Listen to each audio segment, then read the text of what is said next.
What's up, guys? I'm Jeff. I'm Alyssa. And welcome back to the Real Life Podcast. Another day, another dollar.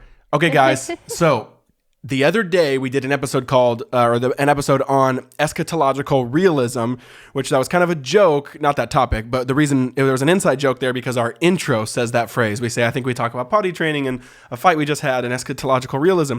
So when we did that, a lot of you guys loved that. And then you said, hey, like do the rest. You know, I don't know if we'll do a whole episode on potty training. That might come up. But we said, hey, we haven't done one on a fight we just had. And guess what, guys? We just had a fight about a week or two ago. I mean, we probably, we had one earlier this morning or yesterday or whenever. But a little bit more, like beefcake one. I think what happened was... So I said, let's talk about it.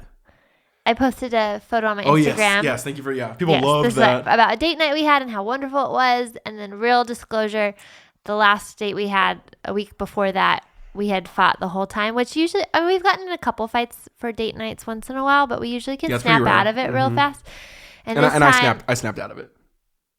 Too soon? Yes, too soon. I hope we don't get in a fight on this podcast. Anyway, so this one we just fought the entire date night, and it was horrible. And so I had posted about it and how I'm so thankful for forgiveness and what that marriage takes work. And you loved it though because let me just finish. Yeah, we got to laugh. And so a lot of you had just really appreciated the honesty there, and also were like, it's so nice to know that you guys fight too, that we're not the only ones, and you say that we're going to talk about it on the podcast, and you haven't yet. So let's talk about it.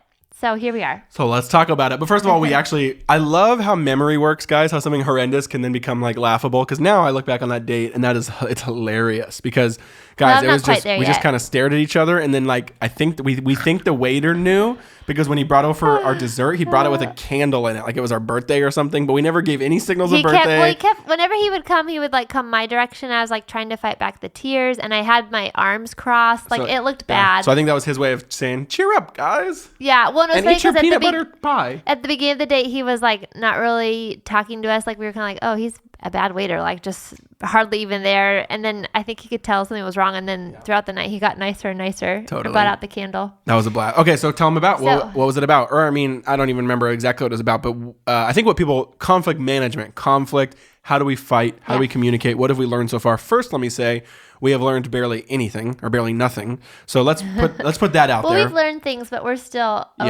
really working on it. It's if you guys, let's give you a baseball analogy, guys. We are in rookie class A ball in our marriage, which means we are very low on the totem pole. But if maybe you're a high school baseball player, then maybe we can, give a tip here or there. But if you want the big leagues, guys, go to Les and Leslie Parrott, fight night, some people that are professionals at this, psychologists at this, John Gottman, read books. There's ask an older seasoned couple. So we're not trying to be that or answer that in this podcast.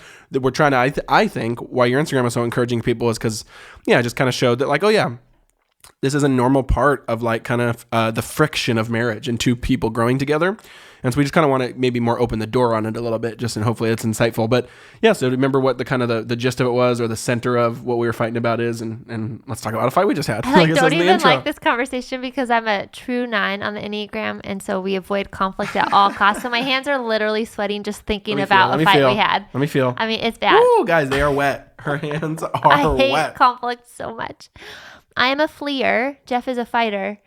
So you can imagine during our arguments how that goes. That's been probably one of the hardest things in our arguments. Yes, we'll talk about that in a second. Okay, so it doesn't really matter what it was about. Actually, I couldn't even remember, and then it took me a few days to remember what we were arguing about, which doesn't really matter. But it basically came down to Jeff felt disrespected, and I felt...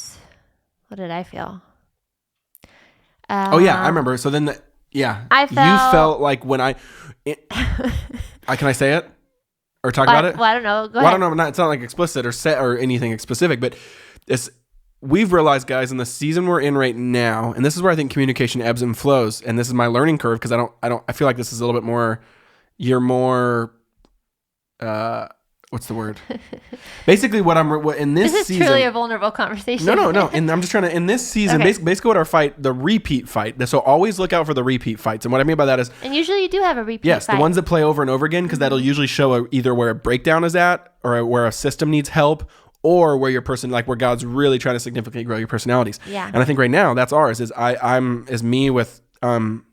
pride, me with bulldozing and just kind of pushing too hard with things that I think we need to do, or want to do or decisions or whatever. And then what I think was really hard about that last fight and a lot of recent ones is you feel like anytime I'm trying to say something to you that is like, hey, can we not do that? Or, hey, can you not do that? Or, hey, can you try to grow at that or whatever? You take it really, really personal. I'm very sensitive. Yeah, you take it really personal. And that's and I get It's that because we're in a season of sensitivity right now where like there's a lot going on. We got 3 kids, there's toddlers, where there's a lot to like manage for the boat not to sink. Mm-hmm. And so I feel like you're doing such an amazing job with that. So I think you feel like if any kind of, it's sometimes really easy to get trapped in the, oh, I'm already trying so hard, but there's still things that, he's mad at me about or frustrated about. Is that what kind of how it feels? Yeah. I think I'm postpartum. And so I just have a lot of hormones and I'm not quite my normal self and I'm very sensitive. And I feel like the lie I'm believing a lot lately is I'm just not enough. And so like there's certain things we've talked about because we had reoccurring arguments that I'm really trying to grow in, like trusting Jeff's voice, trusting him to lead our family, to be more on his team and really trust. I struggle a lot with anxiety and wanting to control, like my anxiousness is me wanting to kind of control or be comfortable or not like wanting to do things. And so sometimes I struggle to trust Jeff because ultimately I'm not trusting the Lord with like whatever it may be. A lot of that comes down to our traveling schedule. But anyway, so I'm like, what am I saying? So I think I'm trying to work really hard to be on his team and to submit. Like I know that's such a icky word for a lot of people, but it's really biblical and we don't necessarily need to go there, but just to like let him lead our family. And so then when I feel like he critiques that or there's still areas to grow or he feels disrespected in an area, then it feels like my world is shattered because it's like I'm working so hard to be intentional with our kids or to respect you or to let you lead. And then, so that was kind of the gist of the argument. That was really hard. Yeah. And then I think for me, and this is to guys, or I guess even girls, depends on the demeanor or the disposition of the marriage that I'm learning I have to bear more of the burden. I think I'm too transactional. I'm realizing, meaning where like when I feel slighted or let down or whatever, in these things of like, oh man, I needed you there or whatever. I don't bear that. I want to give it right back to you. I'm like, and I don't do it super harsh or anything, but just like, hey, we needed that, or could you have done that or whatever. And that's then when you feel that sensitivity, and you feel like not enough. And I'm learning that my job as the husband is to love Christ, like, to love the church, like Christ loved the church, to love my wife, like Christ loved the church. Sorry.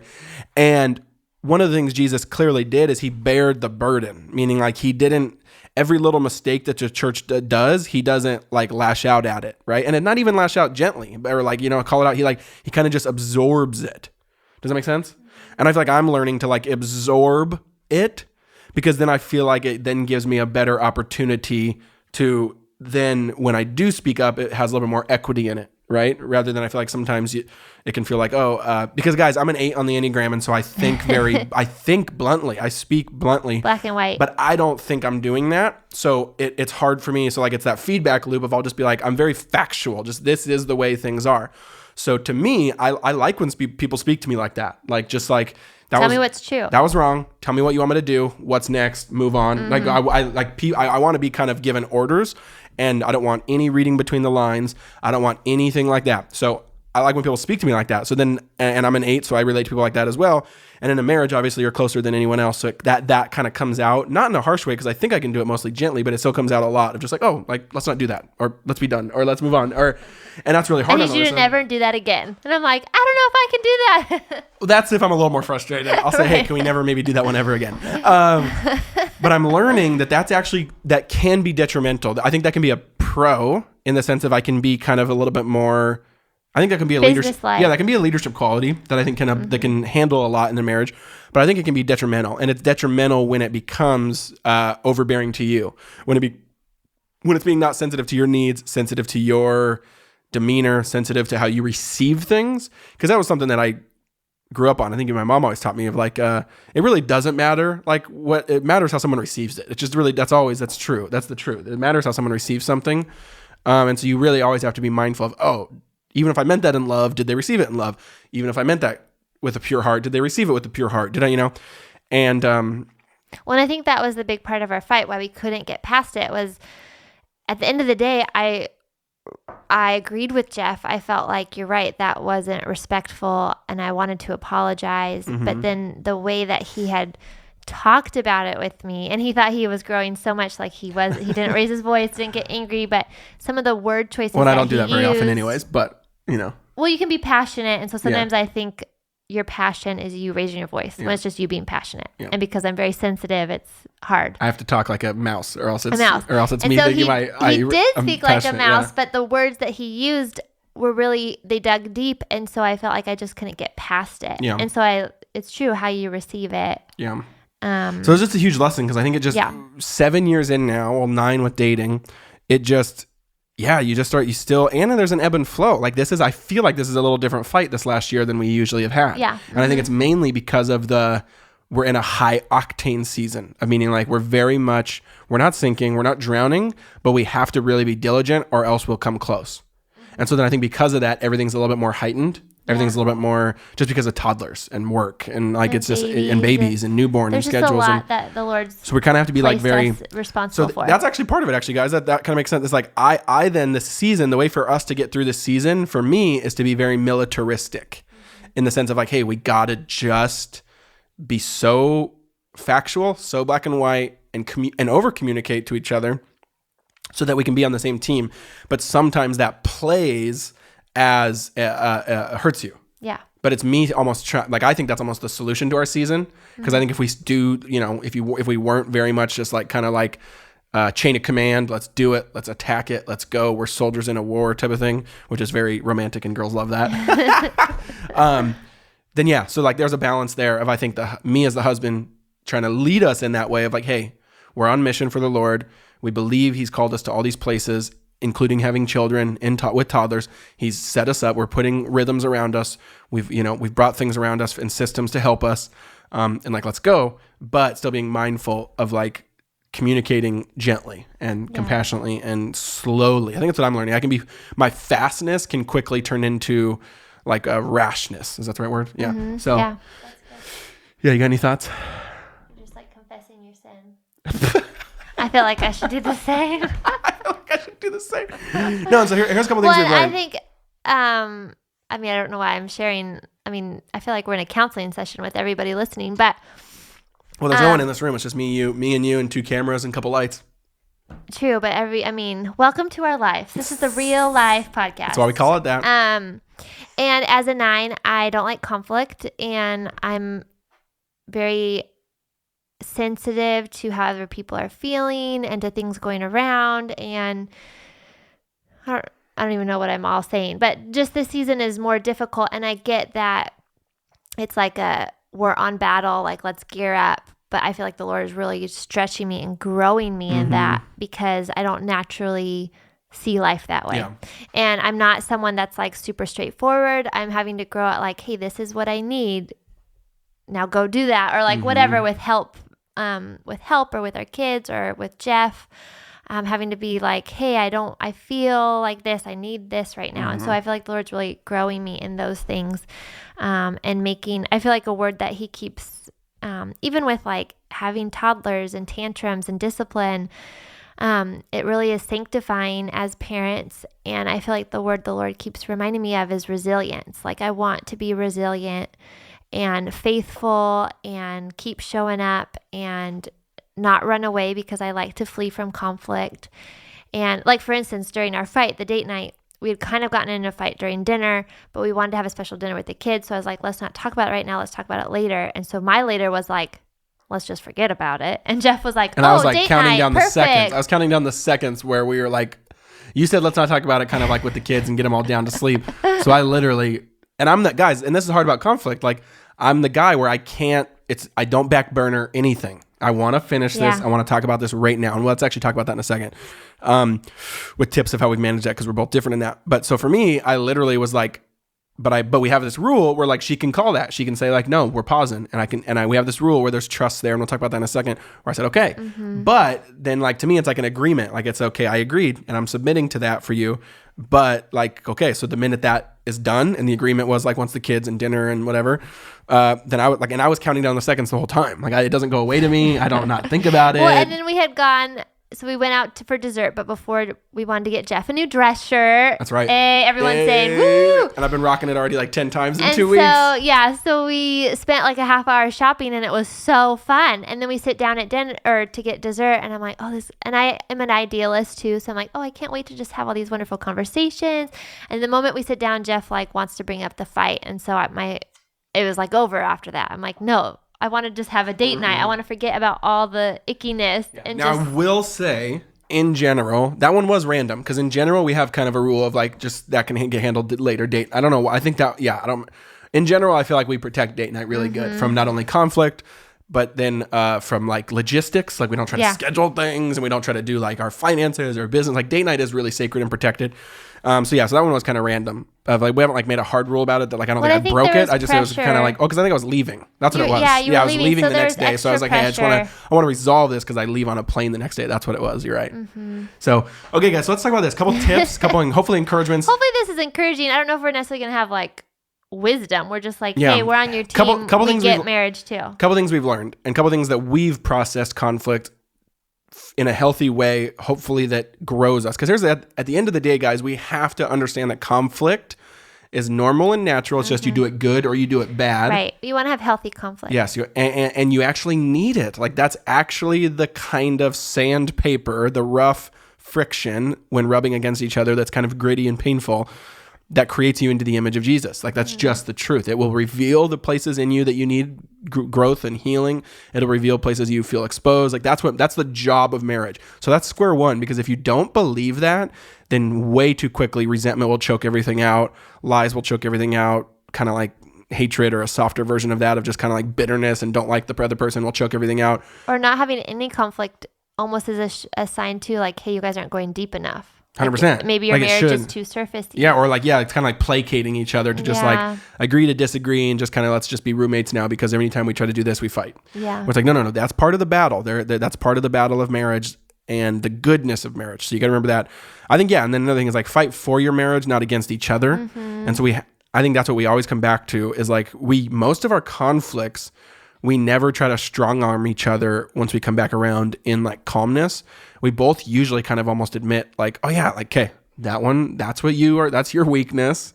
And you got to grow at that. And then this is my weakness. I got to grow at that. Like it's almost always every fight's that. Yeah. Like it's never coming back and just saying like, that was all you. It's usually never the topic you're talking about. It's the heart issues that it exposes. It's usually more our personalities that the Lord's trying to like round out and smooth over. Or your struggles and temptations or idols, and it's like, whew. Yeah, and it gets revealed and exposed. And guys, you have to remember your spouse is actually God's primary tool to make you more into the image of Jesus. But it's just like the dentist, guys. Like it's not that fun sitting in the chair, but you got to do it, right? And there's a level at which if you want, marriage is for our holiness, not for our happiness. Yeah, Gary Thomas. So yeah. So I think that one's huge. But what I would say. Sorry. No, you got it. Along with that, I think too, being aware, which I know a lot of you are, but I feel like often after our biggest fights, I'm like, that was a spiritual attack. And I just think of that scripture, that section in Ephesians about like how, I can't quote it right now, but how we don't war against flesh and blood, but against the principalities of darkness and evils and Yeah. And so, I mean, we are responsible for our sin. Our flesh is, needs to be sanctified and all those things, but also like the enemy wants us to fight. He wants us not to be unified. He wants us to war against each other. And so to have that bigger picture perspective, and I think there's been a few fights we've had where I've been able to stop, or you have, in the middle of it and be like, whoa, this is like, we need to just sit and pray right now because this is outside of us and they're trying to war us against each other. And so to be mindful of that too, still work through the things, still have healthy conflict. But I think when you recognize that, it brings a lot of humility. And Yeah. you don't have to fight. You can kind of be like, whew, okay, Totally. like, let's talk about this. I'm not going to be so defensive. Yeah. Well, I feel like a lot of us are more drone-like and zombie-like and robotic than we think in regards to like stepping into the traps. Do you know what I mean? We just like kind of autopilot ourselves into traps of Satan and the evil one, and kind of like our own flesh tearing us down, and kind of. So guys, one of the primary elements of sin is chaos, right? Because God's the opposite of sin. God in his created order, and the opposite of that is shalom in some sense, created beauty and order and goodness and flourishing and shalom. But the opposite of that is like actual chaos, like actually things getting ripped apart, disorder, unruliness. And to me, that's the exact picture of like conflict and sin when it's really bad. Is like it's a kind of a plate breaking. It's chaotic. It's fragmented. It's pieced. It's kind of ripping apart. And so when it starts feeling like that, I think you have to really realize like, oh, that is actually the trajectory that humankind has been on from the very first page of the scriptures, when we don't allow God to set the tone, be king, reign and rule, and to invite shalom. And so I think that's just like something that has to be we have to be reminded of, is like we don't want to go down that autopilot spiral, which history has done for thousands of years. So like that's the thing you want to break, is go back towards order, back towards shalom, back towards Eden or the New Jerusalem forward. And then obviously that's what walking with Jesus. And so, yeah, I think there's lots there, but I think what Alyssa said was really pertinent and really good, of like, you got to just, I think anytime that usually means we get pretty much really angry. Like anytime, like we have, like you said, we have arguments where they're passionate, and it's like, I'll get pretty passionate, I'll get pretty fired up, but I feel like we both know the appropriate level of like, oh yeah, that was like, I was passionate, but it didn't feel like, maybe it wasn't my perfect self, but it didn't feel kind of like dark. Right. But then there are those moments where you feel like, oh, that felt dark. I did not like that. And so we have to actually repent. I have to repent. I have to actually call it out. We have to pause. We have to pray. And I think that's the level there. It's not like every fight is spiritual attack, but it's also like you're never not spiritually attacked. I think it's kind of a little blend. Some of it's personality and growth and just like maturity. And some of it is, I think, actual spiritual attack, because marriage is such a picture and such a grand plan of God to tell his story and tell his gospel, that of course tearing that down would tell a false story, which is what Satan always wants to do, is tell a bad story and a false story. So a couple tips, couple things that I would say. So I'm an 8, she's a 9. We've talked about the Enneagram in the past. We don't think it's the end all be all, but it's helpful for understanding and definitely has helped in conflict. And because of that, we have our usual conflict is I want to attack the problem and she wants to run away from the problem. And so that is pretty difficult, because then it starts turning into me like pushing harder and her running farther. Yeah. Right? And so that's when it goes bad. So then the way we've tried to solve that is I think with trust. And what I mean by that is like, our conflict is at our worst when when trust is compromised, or when trust is not kind of on the throne in some sense. Basically, what I'm trying to say is trust is the first thing before the first thing. You have to have really, really, really strong trust in a relationship before you can, I think, have truly healthy conflict. Because when we really are leaning into the trust we've given each other, then we allow us to conflict differently, right? And what I mean by that is like, so for us, we've made this rule, and it's based on trust, where like there's not like a hard black and white where we can like keep each other accountable. We just have to trust each other with this rule. And the rule is, if she wants to call pause pretty much at any time in a fight, she can do that. Well, not quite. Pretty much. Sometimes I'll call it in within like 2 minutes. He's like, we haven't even talked about it yet. I mean, there has been like a couple times where I'm like, I can tell like, no, that was like, okay, you just want to go get a cookie or something, or like, yeah. But in general, she can call pause anytime she wants and walk away, which is very difficult for me. The first couple of years of marriage, that was really hard, because I was like, no, let's just finish it. Let's just talk. Like, what's the problem? What's going on? And I need time to process and cool down. And so she can call that anytime she wants. She has that trump card, okay? And that's based on trust, because here's why. Because I trust that when you say, I need time to go think about it so that then I can come back to you and we can figure this out, I trust you in that. Where it used to be hard is where I don't think we had enough relational equity, where like I would say that, but then you then still wouldn't want to ever come back to it. You wanted to run away from it and just say that to get out of it, but then you'd never actually come back to talk about it. Right. But we've established a trust now where you can say that whenever you want, but I also trust that when you'll come back when you're ready. It's not, you're not just doing that to run. Right. You're actually saying like, I do really need this time. And then same with me, where I feel like, and then I feel like you have trust in me to trust that if I want to talk about something and bring it up, that your natural inclination to flee might not always be correct, and that you can trust me trying to hopefully lead us into like a healthy conflict, or just bring up something that we need to talk about, you know? So I feel like it's really like trust is what we've learned is like so key. We have to really be able to like, hey, I trust you. You can call a break anytime you want, and then you trust me to bring up things, and you'll stay in them. Like you stay in them a lot longer now, I would even say, because I feel like you trust me in the conversation. That's one tip. Another thing we've done before, and we know friends do, is kind of like have a code word. You never want marriage conflict to be a 10 out of 10. You never want it to be on like the frustration scale. So like you need to have a code word where it is just like a timeout, because it does start spiraling on autopilot. So I think our friend's code word is like mistletoe. I've heard other ones. We had one, I think. And so it's just basically, you can just call that at any time. And that's kind of similar to what we're saying, but kind of just to like pause. Like it's getting out of control. We'll probably sin if we keep going. Yeah. So you need to have that. Pray. Yeah. I mean, I think the biggest thing that we've been learning in this season is like, what we said earlier of like, I don't remember the last conflict we've had where both of us didn't come back and just be like, okay, this is something I can do better. This is something I can do better. And I feel like because of that, that's really helped our conflict. Like we have the inherent belief that this is taking us somewhere, not just someone's right, someone's wrong. But it's like, it's making us better people. In any conflict, even if someone is 90% responsible for it, the other person's at least 10%. And so I think just having that humility to ask for forgiveness in whatever way that you can, like we're both coming to it with something. And so really being humble. And I think of that verse in Philippians 2, I think it is, about, humble yourselves before each other, serve each other. I don't remember. Yeah, it's a biblical principle. You got it right. It's in there somewhere. But I think that is a key in marriage, is to serve each other with humility, like ask for forgiveness, show grace to each other. And I think when we are humble, when we are walking in humility, the conflict is so much less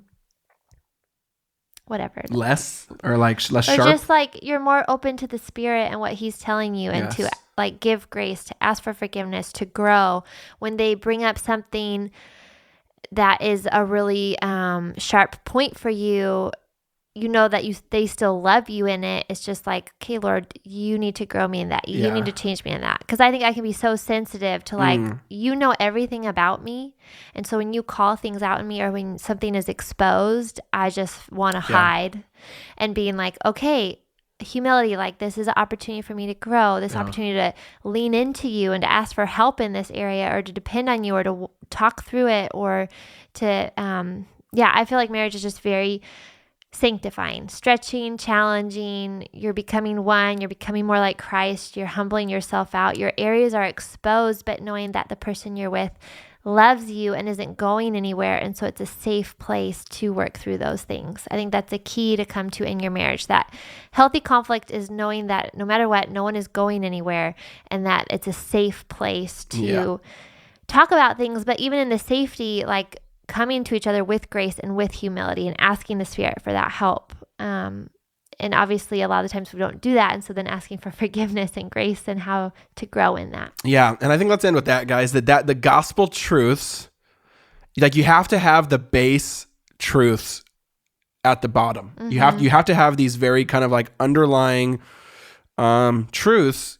You have to have these, what are the like ground rules of the gospel to have healthy conflict. And if you don't, you can probably trace it back to there. I mean, if you have bad conflict, you probably trace it back to somewhere there, and what I mean by that is like that you have to understand that there is unlimited amount of grace for us in Jesus. It can never be exhausted. It can never run out. That grace is not a license to sin, but that's actually the thing that woos us back into intimacy, right? A soft word turns away wrath. It's God's kindness that leads us to repentance, to make an about face. And we get to play act that. We get to model that in marriage, both of us, husband and wife, as recipients of that grace, right? That God first loved us. And think about that grace, guys, that God came to earth to his people, walked among us, we killed him, and on that cross, in the peak moment of being sinned against, in the peak moment of actual like earthly conflict between the global angelic powers of Satan and humans and flesh, and we pin him up on the cross, and he still says, Father, forgive them, for I know not what they do. And that right there is what breaks the power of evil. That in that moment, evil stopped. Like it was not able, the cycle was not able to continue. The momentum was broken because the love was more powerful.